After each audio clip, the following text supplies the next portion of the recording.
أن هدانا الله لقد جاءت رسل ربنا بالحق الصلاة والسلام على رسول المسدد والمصطفى الأمجد والمحمود الأحمد أبي القاسم محمد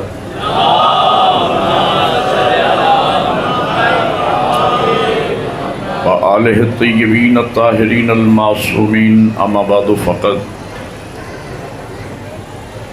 قال رسول الله صلى الله عليه وآله وسلم أدبوا أولادكم فإنكم مسؤولون عنهم بلند الصلوات.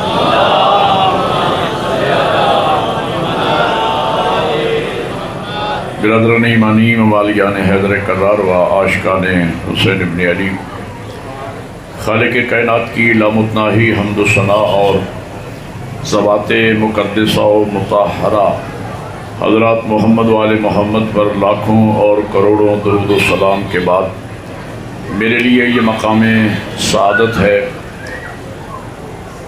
کہ ذکر محمد و آل محمد کے صدقے میں زندگی میں پھر ایک موقع ملا ہے آپ مومنین مخلصین کی زیارتوں کا۔ میں نے آپ حضرات کے سامنے پیغمبر گرامی اسلام کی معروف ترین حدیث مبارکہ کی تلاوت کا شرف حاصل کیا ہے۔ حضور فرما رہے ہیں ادبوا اولادکم فإنکم مسئولون عنہ، اپنی اولاد کی تربیت کرو، قیامت کے دن اولاد کے متعلق تم سے سوال کیا جائے گا۔ اور حضور کے اس فرمان کی تائید و تصحیح قرآن مجید میں خالق کائنات نے یوں فرمائی ہے یا ایھا الذین آمنوا قوا انفسکم واہلیکم نارا وقودھا الناس والحجارہ، اے صاحبان ایمان اپنے آپ کو اور اپنے اہل و عیال کو جہنم کی آگ سے بچاؤ، جس جہنم کا ایندھن انسان اور پتھر ہوں گے۔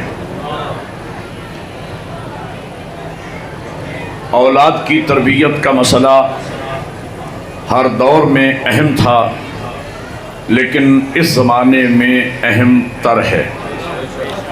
تربیت اولاد ایک انتہائی اہم ترین فریضہ ہے۔ میں بات شروع کر رہا ہوں، توجہ فرمائیں گے۔ ظاہر ہے کہ ایک عظیم الشان عالم بعمل حجت الاسلام والمسلمین سرکار علامہ حسن ظفر نقوی صاحب مدد اللہ العالی کے ایک عظیم الشان فصیح و بلیغ خطاب کے بعد میرے جیسے ایک طالب علم کا مجلس پڑھنا یہ سورج کے سامنے چراغ دکھانے کے برابر ہے، لیکن بہرحال میں نے بھی چند گزارشات آپ کی خدمت میں عرض کرنا ہے۔ اللہ معصوم بچے ہر کسی کو دیتا ہے، اس بات کو یاد رکھیے گا۔ معصوم سے میری مراد وہ منصب عصمت نہیں ہے کہ جو اللہ انبیاء اور ائمہ کے سروں پہ تاج عصمت رکھتا ہے۔ معصوم سے میری مراد محفوظ عن الخطا، گناہوں سے پاک، گناہوں سے پاک اور معصوم بچوں کو عرف عام میں بھی ہمارے معاشرے میں معصوم ہی کہا جاتا ہے۔ بچہ ماں کی گود میں آتا ہے تو معصوم، 6 مہینے کا ہے تو معصوم، 2 سال کا ہے تو معصوم، 5 سال کا ہے تو معصوم، بچہ معصوم کہلاتا ہے، یعنی بچہ گناہوں سے پاک ہوتا ہے۔ اللہ معصوم بچے ہر کسی کو عطا فرماتا ہے، اور اللہ نے ہدایت کا ایک ایسا عظیم الشان نظام انسانیت کے لیے وضع فرمایا ہے کہ اگر ہم اس پورے نظام ہدایت کو مینو انفالو کریں تو جو گودیوں میں ہمارے اللہ نے معصوم بھیجے ہیں، ہم ان کی تربیت کر کے معاشرے کو معصوم ہی پلٹا سکتے۔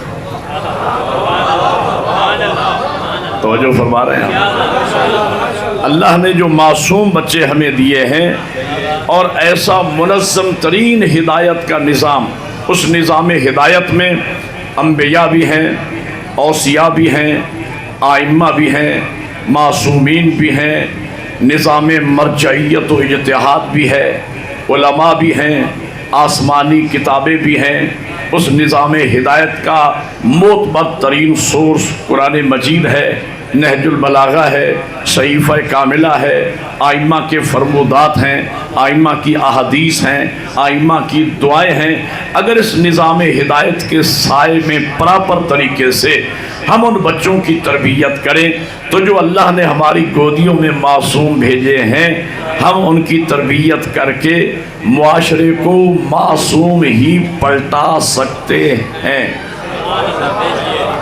لیکن ہماری عدم توجہ، ہم قرآن مجید سے کتنے متمسک ہیں، ہم نہج البلاغہ، صحیفہ کاملہ، احادیث معصوم سے کتنے متمسک ہیں، ہم اس نظام ہدایت کو کہاں تک فالو کرتے ہیں۔ یہ مجلس حسین بھی اسی نظام ہدایت کا حصہ ہے۔ ہماری عدم توجہی کی وجہ سے ہم چونکہ اس نظام ہدایت کو فالو نہیں کرتے، لہذا اللہ ہمیں معصوم بچے دیتا ہے اور ہم اپنی عدم توجہی کی وجہ سے اور نظام ہدایت کو فالو نہ کرنے کی وجہ سے معاشرے کو گناہگار، خطا کار پلٹاتے ہیں۔ جھوٹ بولنا ہم سکھاتے ہیں، غیبت کرنا ہم سکھاتے ہیں، حسد کرنا ہم سکھاتے ہیں، لڑائی جھگڑا کرنا ہم سکھاتے ہیں، بزرگوں کی بے احترامی ہم سکھاتے ہیں، چور چکاری ہم سکھاتے ہیں۔ جتنے بھی گناہ ہیں معاشرے میں، ہم ان کے لیے رول ماڈل نہیں بن پاتے، بچے بڑوں ہی سے سیکھتے ہیں۔ اللہ نے ہمیں معصوم دیے، ہم نے جوان کر کے معاشرے کو گناہگار پلٹائے۔ اللہ کی اس کائنات میں واحد خاندان ہے، خاندان عصمت و طہارت، واحد خاندان ہے خاندان اہل بیت کہ جن کی گودیوں میں اللہ نے معصوم بھیجے، انہوں نے تربیت کر کے معاشرے کو معصوم ہی پلٹائے۔ اللہ آپ کو جزائے خیر عطا فرمائے۔ بہت شکریہ جی، صلوات۔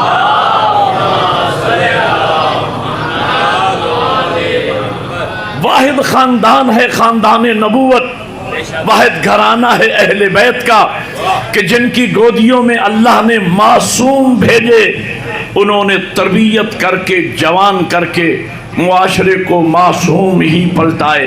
جب میں مثالیں دوں گا تو عزیز بچے بھی میری بات کو سمجھ جائیں گے۔ پہلی مثال شہزادہ علی اکبر علیہ السلام۔ ایک جملہ کہوں شہزادہ علی اکبر کی شان میں 14 قصیدوں جتنا لطف آئے گا ایک جملے کا۔ کون علی اکبر جسے نام علی والا ملا، شکل محمد والی ملے۔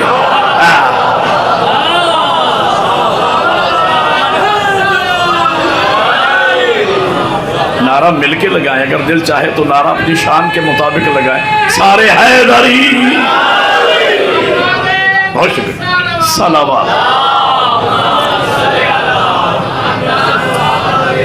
شہزادہ علی اکبر 18 سال کا کڑیل جوان ماں لیلا کی گود میں معصوم آیا۔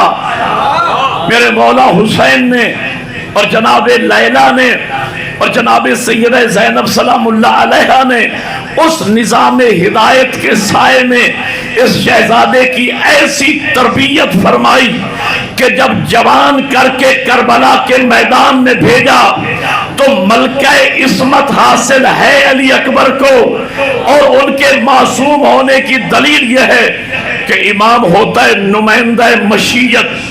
جب امام بات کرتا ہے تو زبان امام کی ہوتی ہے، لہجہ مشیت کا ہوتا ہے۔ امام عصمت کا اعلان کر رہے ہیں کہ لوگوں گواہ رہنا، اب میں میدان میں اس جوان کو بھیج رہا ہوں جو شکل میں، صورت میں، سیرت میں، کردار میں، ظاہر میں اور باطن میں میرے نانا کی شبیہ ہے. میرے نانا صلوات.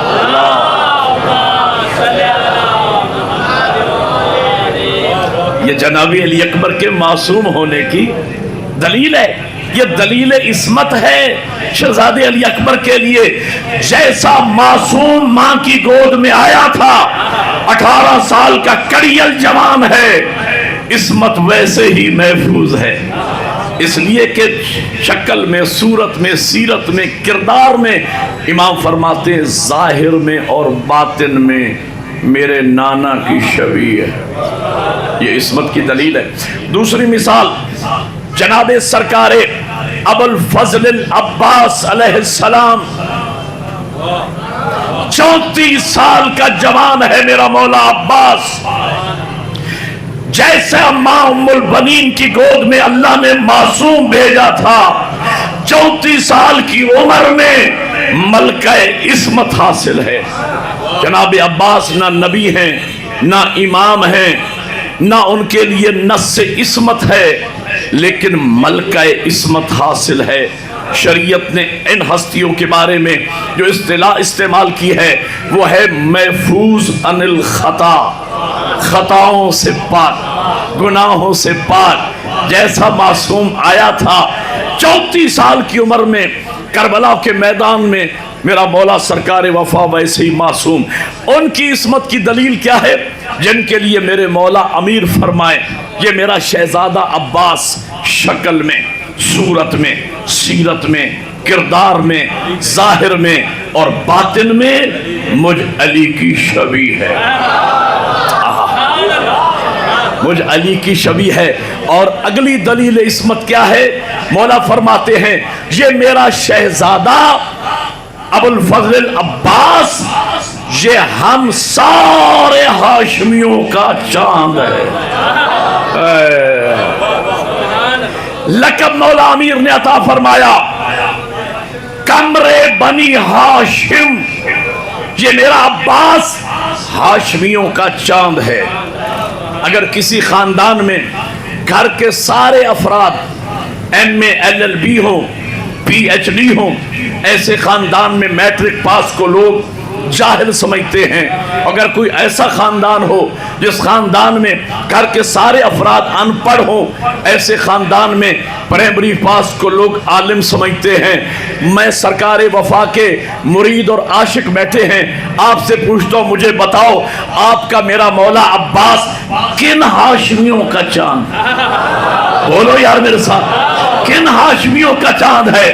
جن ہاشمیوں میں عبد المطلب جیسا مواہد بھی ہے، عبداللہ جیسا امین رسالت بھی ہے، جن ہاشمیوں میں محمد جیسا مصطفیٰ بھی ہے، علی جیسا مرتضیٰ بھی ہے، حسن جیسا مجتبیٰ بھی ہے، حسین جیسا سید الشہداء بھی ہے، جن ہاشمیوں میں علی جیسا زین العابدین بھی ہے، محمد جیسا باقر بھی ہے، جعفر جیسا صادق بھی ہے، موسیٰ جیسا کاظم بھی ہے، علی جیسا رضا بھی ہے، محمد جیسا تقی بھی ہے، علی جیسا نقی بھی ہے، حسن جیسا عسکری بھی ہے، حضرت جیسا حجت بھی ہے.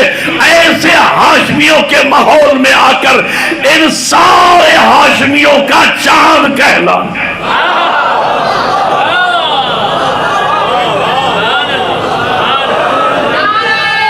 ایک نعرہ مل کے حیدری صلوات. ان سارے ہاشمیوں کا چاند کہلانا. صلوات. اچھا آپ نے خصوصی توجہ فرمائی ہے. ظاہر ہے کہ سرکار ابو الفضل العباس کی ذات ہم سب کی عشق و محبت کا کعبہ ہے. ام البنین کا لال جنہیں جناب سیدہ کہیں کہ عباس میرا بیٹا ہے. کیا عظمت ہے. اور میرے قبلہ حسنین کے کپڑے رضوان جنت میں سیے، عباس کے کپڑے خود خاتون جنت نے سیے. حسنین کا جھولا جبرائیل نے جھولایا، عباس کا جھولا خود حسنین نے جھولایا. کیا مقام و مرتبہ ہے. میرے مولا سرکار ابوالفضل العباس اپنی ذات میں ایک معجزہ پروردگار ہے. اگر مجھے اجازت دیں تو میں سرکار عباس کا معجزہ آپ کو سنوں. سرکار وفا ایک معجزہ ہیں پروردگار کا. معجزہ کسے کہتے ہیں؟ خارق العادہ امر کو معجزہ کہا جاتا ہے. یہ تعریف بہت سے لوگوں کے سروں سے گزر جائے گی. خارق العادہ امر کو معجزہ کہتے ہیں. میں وہ چھوٹا سا خطیب ہوں کہ مشکل باتوں کو آسان بنا کے پیش کرتا ہوں. سادہ لفظوں میں معجزہ کی تعریف یہ ہے: وہ کام جو روز روز نہ ہوتا ہو اور ہو جائے. کتنا آسان کر دیا میں نے. وہ کام جو روز روز نہ ہوتا ہو اور ہو جائے اسے معجزہ کہا جاتا ہے.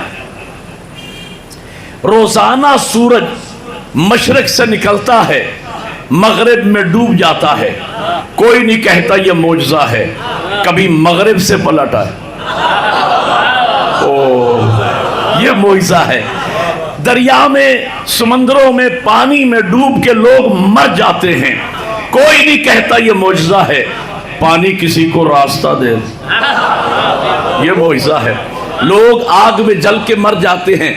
کراچی میں بلدیہ ٹاؤن کا حادثہ ہوا. ابھی چند دن پہلے بھی ایک حادثہ ہوا, 20 لوگ مر گئے. وہاں ہمارے لبرٹی مارکیٹ لاہور میں حادثہ ہوا, 10 لوگ مر گئے. آگ میں جل کے لوگ مر جاتے ہیں. کوئی نہیں کہتا یہ معجزہ ہے. اگر آگ کسی کے لیے گلزار ہو جائے یہ معجزہ ہے. یعنی وہ کام جو روز روز نہ ہوتا ہو اور ہو جائے اسے معجزہ کہا جاتا ہے. یہ نہ کبھی ہوا ہے نہ ہوگا کہ سورج اپنی پوری آب و تاب کے ساتھ فلک پہ چمک رہا ہو اور چاند کی روشنی میں کمی نہ آئے.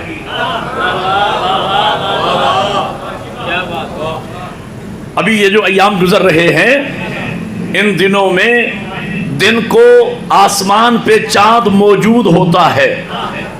یہ 20-22 چاند کی تاریخ کے بعد چاند آسمان پہ موجود ہوتا ہے لیکن نظر نہیں آتا, اس لیے کہ سورج کے مقابلے میں چاند اپنی روشنی دکھا نہیں سکتا.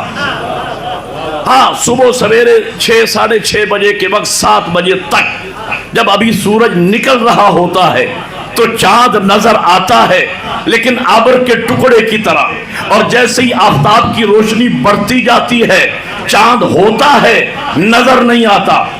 اب جو سرکار وفا کے مرید بیٹھے ہو سر اٹھانا, چاند ہوتا ہے نظر نہیں آتا. یعنی یہ نہ کبھی ہوا ہے نہ ہوگا کہ آفتاب اپنی پوری آب و تاب کے ساتھ نصف النہار پہ دمک رہا ہو اور چاند کی روشنی میں کمی نہ آئے. لیکن یہ معجزہ میں آپ کو دکھانے چلا ہوں.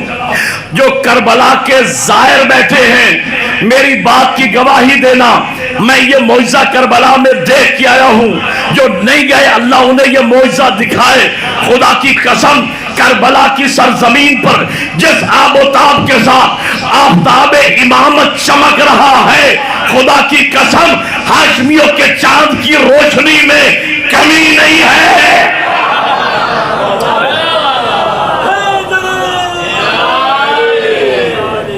جس آب و تاب کے ساتھ امام حسین جیسا آفتاب امامت کربلا میں چمک رہا ہے, مقابلے میں سامنے ہاشمیوں کے چاند کا روزہ ہے. جو چمک آفتاب امامت کی ہے اس کے مقابلے میں ہاشمیوں کے چاند کی روشنی میں کمی نہیں ہے. توجہ ہے یا نہیں؟ اگلی مثال سنیے. اللہ نے میرے مولا امیر کو بہت خوبصورت انداز میں نقوی صاحب قبلہ امام المتقین کی تشریف فرما رہے تھے. چونکہ یہ کرنٹ موضوع ہے سوشل میڈیا کا کہ کسی بدبخت نے یہ کہا ہے کہ اشہد ان امیر المؤمنین و امام المتقین علی ولی اللہ وصی رسول اللہ و خلیفتہ بلا فصل. اس کو اذان سے ختم کرانا چاہیے۔ الحمدللہ ہمیں اللہ نے ایسے رہبر اور لیڈر عطا فرمائے ہیں، ایسے علماء عطا فرمائے ہیں کہ جنہوں نے اعلان کیا ہے کہ ہم اس پورے کلمے میں ایک حرف کی کمی نہیں کریں گے۔ توجہ فرما رہی ہے نہیں؟ میں ایک لفظ کی وضاحت کر کے اپنے موضوع کو آگے بڑھاؤں گا۔ ہم اشہد ان امیر المؤمنین، امیر المؤمنین یہ لقب اللہ نے میرے مولا علی کو عطا فرمایا۔ یہ پروٹوکول صرف علی کے لیے آسمانوں سے نازل ہوا۔ بولو یار میرے ساتھ، علی کے علاوہ یہ لقب کسی کو نہ ملا۔ ہمارے ائمہ سب امیر المومنین ہیں، لیکن جب کسی امام کو کسی ماننے والے نے پکارا یا امیر المومنین تو امام نے منع فرمایا۔ میرے مولا حسن مجتبیٰ کو کسی نے کہا یا امیر المومنین، امام نے فرمایا آج کے بعد مجھے امیر المومنین نہ کہنا۔ کہا مولا کیا آپ امیر المومنین نہیں؟ کہا بے شک میں امیر المومنین ہوں۔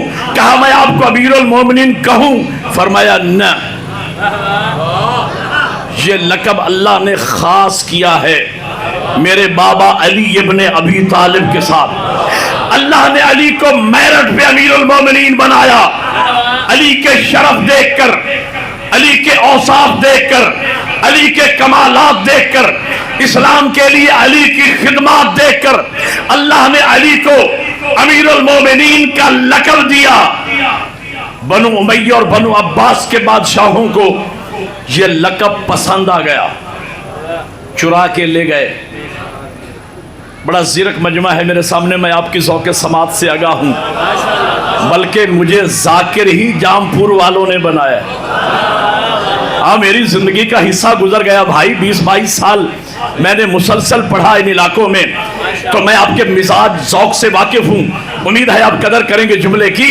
امیر المومنین اللہ نے بنایا میرٹ پر، علی کے شرف دیکھ کر، یہ لباس تھا علی کا، بادشاہوں کو پسند آ گیا، چرا کے لے گئے۔ محبوب بھائی میں ایک بات کہتا ہوں، اگر بادشاہ کا لباس فٹ پاتھ پہ بیٹھے ہوئے کسی فقیر کو پہنا دیا جائے تو وہ جوکر ہی تو لگے گا۔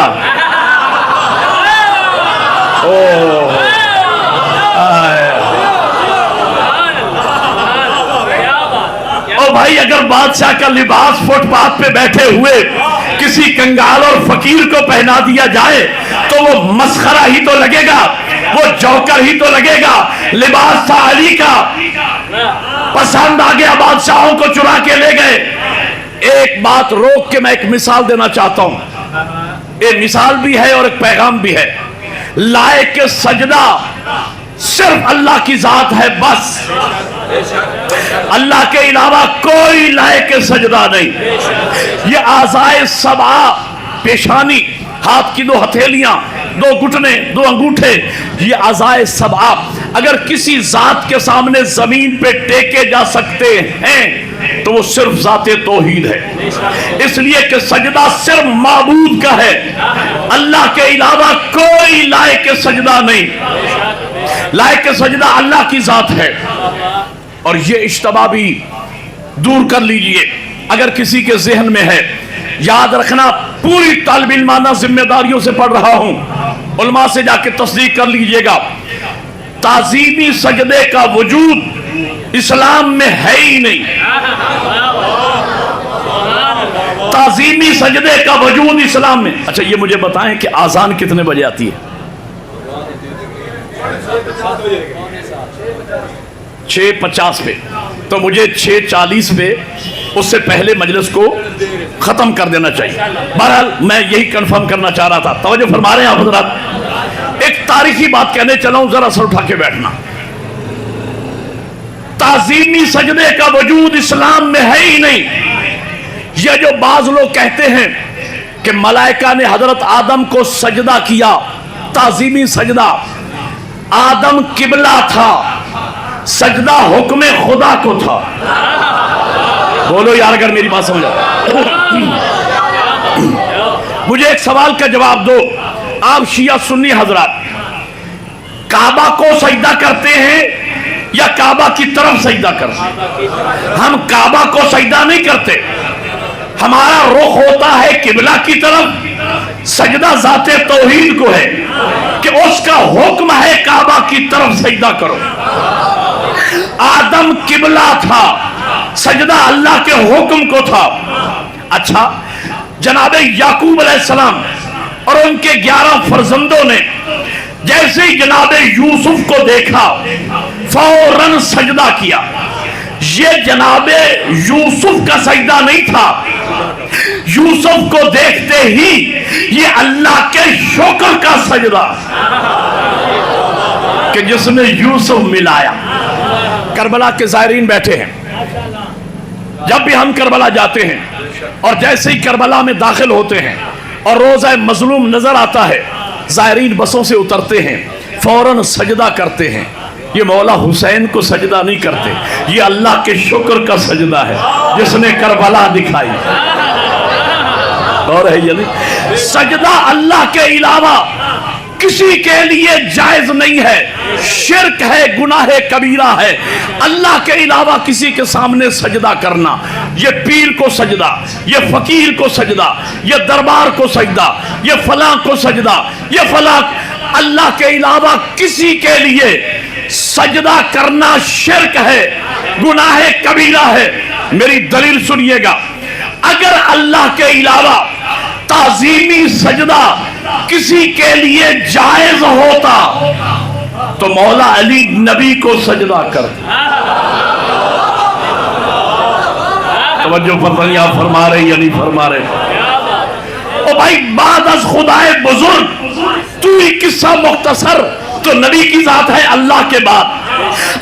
یعنی اگر کوئی سب سے زیادہ بزرگ ترین ہستی ہے بعد از خدا تو وہ میرے نبی کی ذات ہے۔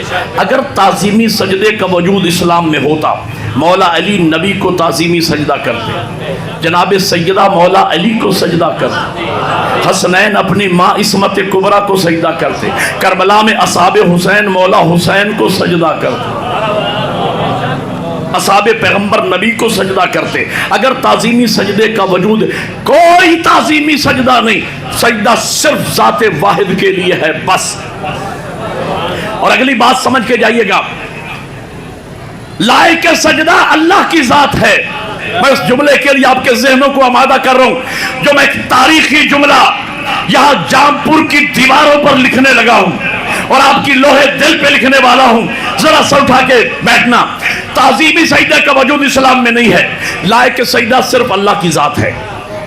جن لوگوں کا مقدر پھوٹا اور جن انسانوں نے اللہ کو لائق سجدہ نہ سمجھا تو ان کا مقدر کیسے پھوٹا اور وہ کیسی کیسی خسیس چیزوں کے سامنے جھکے۔ وہ انسان کبھی پتھر کے سامنے جھکا، کبھی آگ کے سامنے جھکا، کبھی سورج کے سامنے جھکا، کبھی چاند کے سامنے جھکا، کبھی گائے کے سامنے جھکا، کبھی بندر کے سامنے جھکا۔ کہاں انسان کہاں بندر، کہاں انسان کہاں گائے، کہاں انسان کہاں پتھر، کہاں انسان کہاں آگ، کہاں انسان کہاں سورج۔ لیکن ذوق سجدہ کو تسکین نہ ملی، کیوں؟ وہ ایک سجدہ جسے تو گرا سمجھتا ہے، 1000 سجدوں سے دیتا ہے آدمی کو نجات۔ جو لائق سجدہ تھا، جب اسے سجدہ نہیں کیا تو کیسی کیسی خسیس چیزوں کے سامنے انسان کو جھکنا پڑا اور ذوق سجدہ کو تسکین نہ ملی۔ یہی مثال ہے، اللہ نے علی کو میرٹھ پہ امیر المومنین بنایا۔ علی کی خدمات دیکھ کر، علی کی اوصاف دیکھ کر، علی کے شرف دیکھ کر علی کو امیر المومنین بنایا۔ جن لوگوں نے امیر المومنین علی کو نہ مانا، ان کا مقدر کیسے پھوٹا اور کیسے کیسے امیر المومنین ان کو ملے۔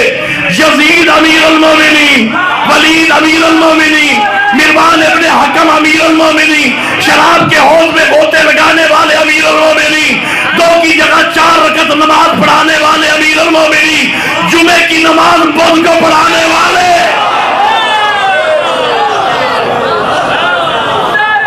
ایک نعرہ مل کے بولو، حیدری! جمعے کی نماز بدھ کو پڑھانے والے امیر المومنین۔ المومنین ایسے ہوں گے تو مومن داعش جیسے ہوں گے.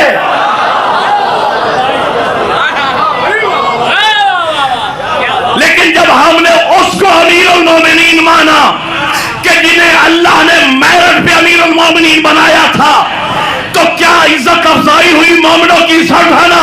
کون امیر المومنین؟ جو کعبہ میں آیا وہ امیر المومنین، جو آغوش رسالت میں پڑا وہ امیر المومنین، جو دوش پیغمبر کا سوار بنا وہ امیر المومنین، جو بستر پیغمبر پہ سویا وہ امیر المومنین، جو بدر کا فاتح بنا وہ امیر المومنین، بعد میں جس کے لیے آسمانی اسلحہ آیا وہ امیر المومنین، جو خندق کا کل ایمان بنا وہ امیر المومنین، جسے زہرا جیسی بیوی ملی وہ امیر المومنین، جسے حسنین جیسے لال ملے وہ امیر المومنین. تو میں سوچتا یہ ہوں جب امیر المومنین ایسا ہوگا تو مومن خمینی جیسا ہوگا.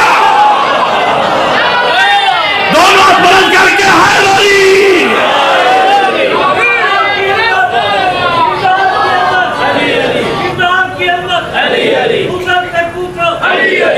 مل کے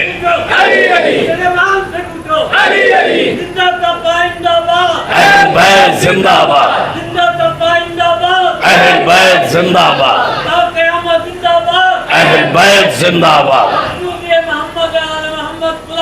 صلوات.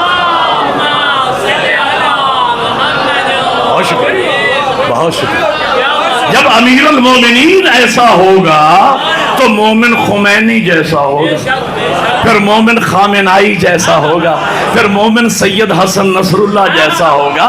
بھئی جس شان کا امیر ہے اس شان کے مومن بھی تو ہونے چاہیے. توجہ ہے یا نہیں؟ تو میں کہنا یہ چاہ رہا تھا، اللہ نے میرے امیر آقا کو اور جناب سیدہ کو 4 اولادیں دی.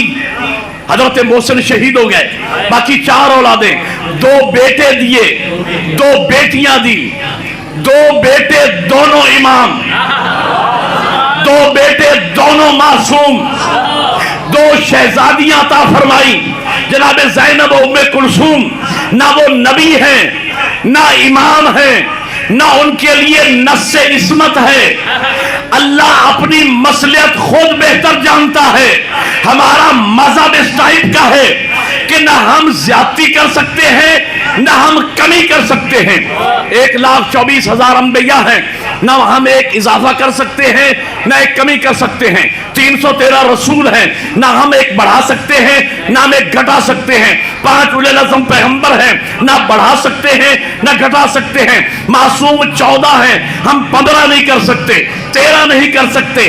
عالم نسوہ میں صرف 2 بیویاں معصومہ ہیں جن کے لیے نص عصمت آئی ہے، یا جناب مریم یا جناب زہرا.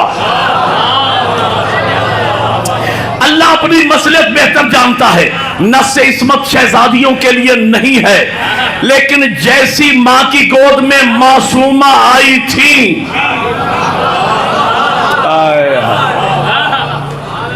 ویسی معصومہ زندگی گزاری. میری مخدومہ جناب زینب سلام اللہ علیہ کا لقب بھی ہے عصمت زغرا. توجہ ہے یا نہیں؟ یعنی ملکہ عصمت حاصل ہے. کیوں اللہ نے نص عصمت نہیں دی؟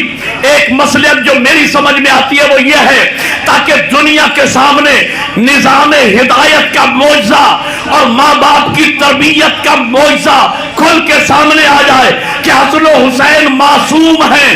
اللہ کی طرف سے زینب و ام کلثوم کو ملکہ عصمت حاصل ہے ماں کی تربیت کی وجہ سے.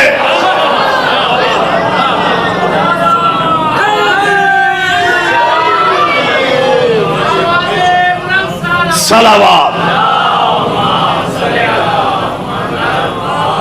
اب جناب زینب سلام اللہ علیہ کی عصمت پہ دلیل سنیے گا کہ انہیں ملکہ عصمت حاصل تھا. دلیل کیا ہے؟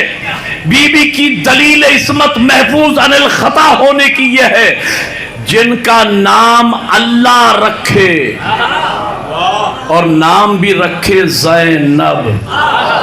اوہ یہ خاصہ ہے میری مخدومہ کا. جس طرح آئمہ کے نام اللہ نے رکھے، اس میری مخدومہ کا نام بھی اللہ نے رکھا. میں نے مختلف فضائل کی کتابوں میں جملے پڑھے ہیں. پیغمبر تشریف لائے، جناب زینب سلام اللہ علیہ ماں کی گود میں ہیں، اپنی نواسی کو اٹھایا نبی نے، زیر لب مسکرا کے فرماتی علی و بطول شہزادی کا نام کیا رکھا ہے؟ علی و بطول یک زباں ہو کے گویا ہوئے ہم اللہ کے رسول سے نام رکھنے کے معاملے میں سبقت کیسے کر سکتے تھے؟ نبی مسکرا کے فرماتے ہیں آپ مجھ سے سبقت نہیں کر سکتے، میں اللہ سے سبقت نہیں. اور جبرائیل نازل ہوئے، کہا خدا بعد درود و سلام فرماتا ہے میرے محبوب میرے خزانہ مشیت میں میری اس کنیز خاص کا نام زینب ہے. یہ دو لفظوں کا مجموعہ ہے، زینن لے اب، جس کا معنی بنتا ہے باپ کی زینت. باپ کی زینت. اب سر اٹھاؤ تو میں جملہ کہوں، علی والے بیٹھے ہیں، باپ کی زینت. نبی کی حدیث ہے زینوا مجالسکم بذکر علی ابن ابی طالب، اپنی مجالس کو زینت دو میرے بھائی علی کے ذکر کے ساتھ. وہ علی جو مسجد کی زینت، منبر کی زینت، مسجد کی زینت، منبر کی زینت، محراب کی زینت، کوثر کی زینت، جنت کی زینت، دنیا کی زینت، آخرت کی زینت، فرش کی زینت، عرش کی زینت، وہ علی جو پوری کائنات کی زینت ہے، اس کی زینت کا نام زینب ہے. ایک نعرہ مل کے بولو حیدری. اس کی زینت کا نام زینب ہے، جو علی جیسے باپ کی زینت. اگر آپ مجھے اجازت دیں، میرا دل یہ چاہتا ہے کہ میں آپ کو 5 جملے اس مخدومہ کے فضائل کے سناؤں. آپ نے ہمیشہ بی بی کا لقب ہے ام المصائب، آپ نے ہمیشہ مصائب سنے ہیں.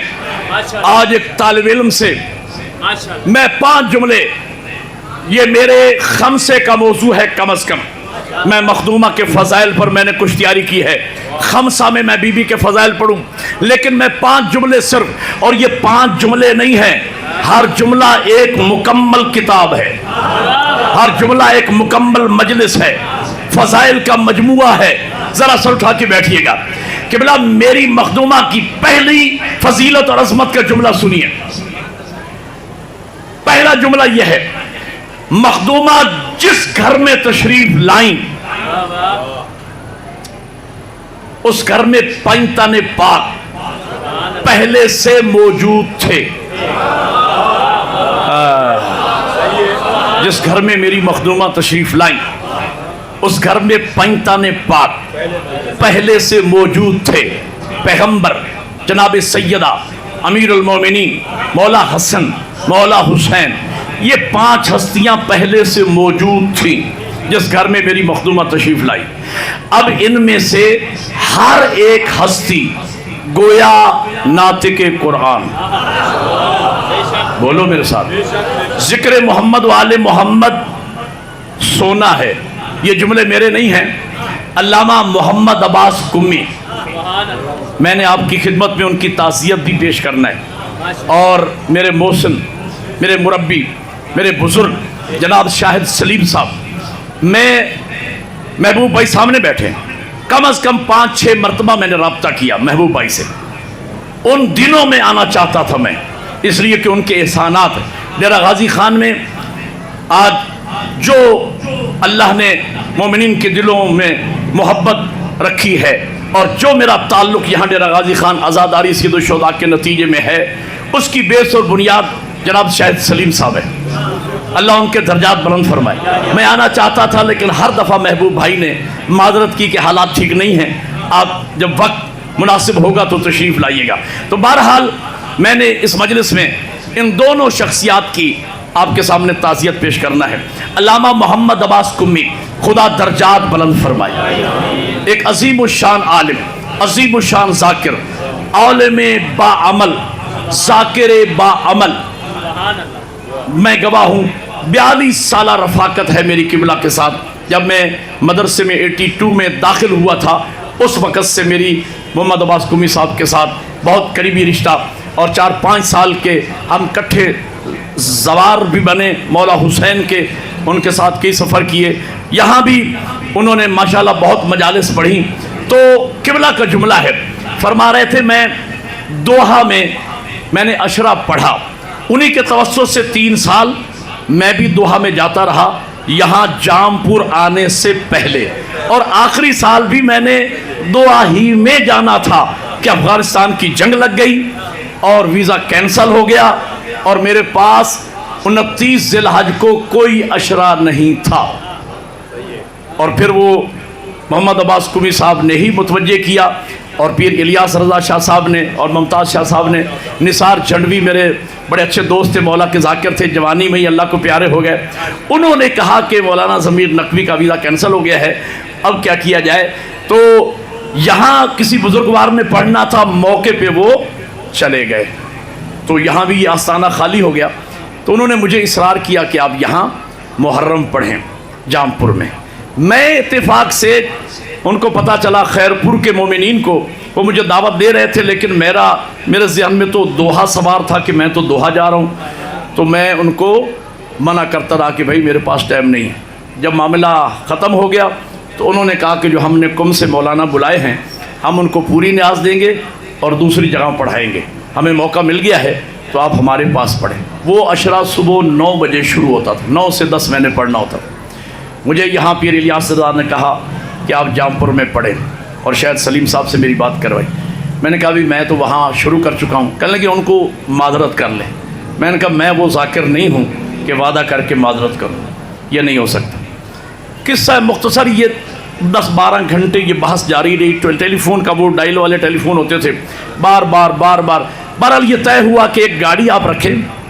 اس وقت میرے پاس جیپ تھی، انہوں نے کہا ایک کار رکھیں، وہاں صبح 9 بجے پڑھیں، یہاں رات 10 بجے پڑھیں۔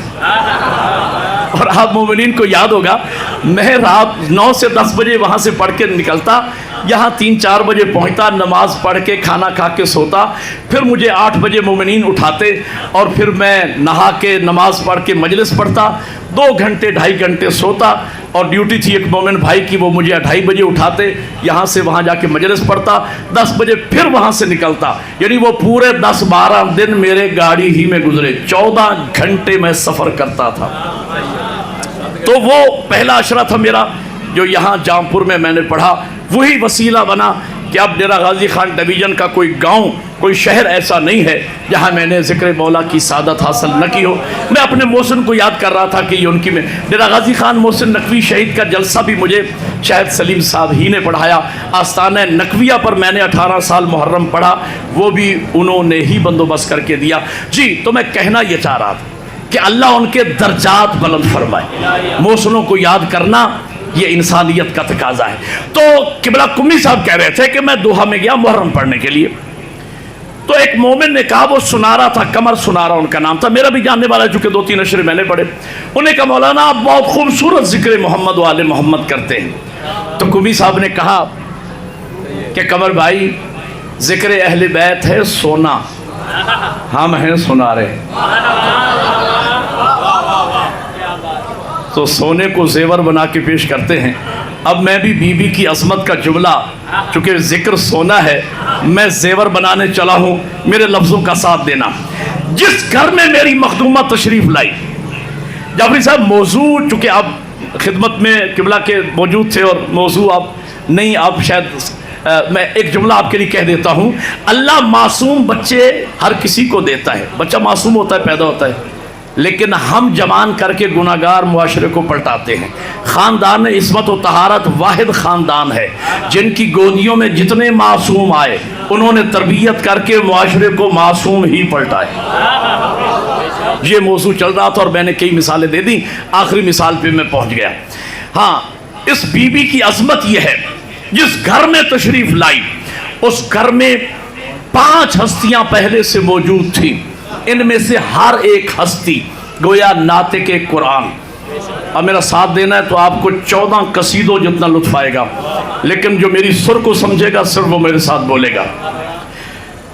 اگر نانا گود میں لے بی بی کو تو وہ قرآن، بابا گود میں لے تو وہ قرآن،